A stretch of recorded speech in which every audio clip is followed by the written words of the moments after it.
We're back again with another brilliant podcast. Today we're talking about rugby and how South Africa is revolutionizing how it's played. Yeah, so we've won 2 World Cups in a row now, in 2019 and 2023. Yeah. And the style of rugby that we've been playing has been is largely down to our forwards, Yeah. the big guys, the guys that are gonna, The bomb squad. the big guys and the bomb squad. So Yeah. well, the big guys as well, but the second half big guys as well. Yeah, yeah. So what Rasi's strategy was, if we have utility backs, they call them utility backs, meaning Yeah. they can play a number of positions. Yes. If we have utility backs where they can play a number of positions, that means we can pack our bench with more forwards. Yeah. So our first half forwards goes full force. They don't reserve any energy. They empty their tank in the first half. Whether it's with the scrums, whether it's the hard tackles that they make, they push themselves as much as they can. Because the second half, they know that the bomb squad is coming, Yeah. and they're going to take over and same intensity for the rest of the game. And that's how we've been going about it for the last 8 years. Now, what's happened is, World Rugby has been saying there's no other way that South Africa can play because that's the only way that they can play. They only know how to hurt other players. They're not playing in the spirit of the game. So you hear the Australian commentators as well as the English commentators. They're all about South Africa's ruining the game of rugby. We're not playing in the right way, which doesn't make sense to me. No. We're playing in the winning way. That's whether in the rules. Yeah. So within the rules, and also in any sport, there's innovation and tactics. Why is it when other countries innovate, they're seen as geniuses or people that are first to do something? But when South Africa does it, it's not in the spirit of the game. So we've won 2 World Cups with the same mentality or the same way of playing. Now, what we've noticed is that a lot of countries have our strategy and have our number. We say have our number, meaning They've adapted. they have adapted, or they can counter us. Yeah. So in the past few games that we've watched against Italy and against Georgia, we've seen a lot of changes to the way that the Springboks work. So we've gone away from the brute force, but rather playing speed rugby. So New Zealand in 2015, that's the type of rugby they used to play, where everything was speed, constant intensity. We've noticed that now with South Africa, where everything is about speed.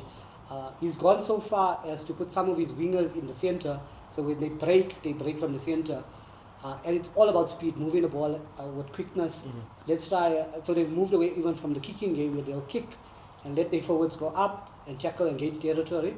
Rather, they'll break from the back with speed. What was your thoughts on the controversial kickoff where they kicked it to get a penalty and then go straight into scrum because they knew they were going to win?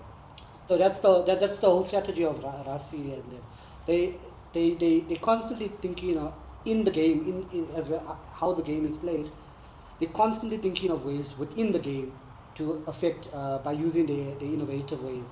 So which game exactly was this? I can't remember. I think it was Australia. It was that game. Yeah, I think it was Australia. I'm not too Where sure. when they tried that whole jumping thing the first time in the game. Was it Australia or England? I think it was England. It wasn't England, definitely. Okay, I'm not too sure, but yeah. So it's all about adapting the game, and I think South Africa is doing that a lot. Especially Rasi, he's not thinking about how rugby was played. He's thinking about where's the future of rugby going. Yeah. And he always wants to be the innovator, and he wants to be the first, the pioneer of this. And that's why I think he alone will go down as one of the greats of South African rugby, and rugby as in the whole Holistically. yeah. But also this team. Now we see that most of the players are getting old, and they slowly bring in new players in. In this week alone, they brought 3 under-20 guys to train with the Springboks, just for them to get some experience. A few weeks ago, the under-20s won the world championships.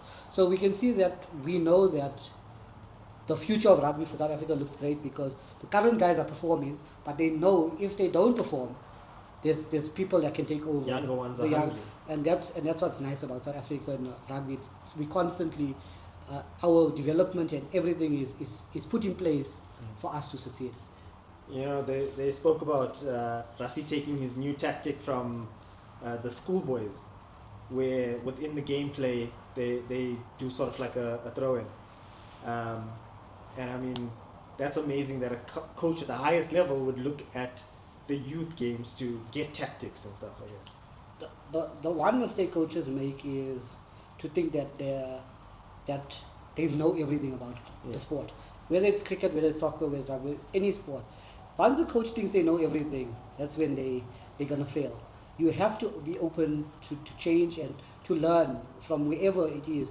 Watching an old game, a strategy from an old game, watching strategies from college rugby. I mean, our college, the varsity FMB Varsity Cup, is one of the best college or university tournaments in the world. So those guys, those children, they are already innovating and thinking of how they can get one over on another team. And for a coach to look at that shows that he's still willing to learn, and that's what I believe can help our South African team do well going forward. So what's your last thoughts on other countries trying to tell us we don't know how to follow the rules in this way? I just feel that especially when it's Australia and England, I think those are the two loudmouths of rugby. England hasn't done anything in the last 10 years, as well as Australia, but they always on the front line bashing South Africa when it comes to our tactics and stuff like that. It's because it's like a deep-seated hate for us, and it's from back in the days. We've always had issues with rivalries with Australia, but England is on another level. They just feel that they're too good for everyone, and it's across the sports, whether it's cricket or soccer. The press, they feel that they can say what they want, but I don't take them seriously because they all talk and no action. All talk, no action. I think that's where we'll end it.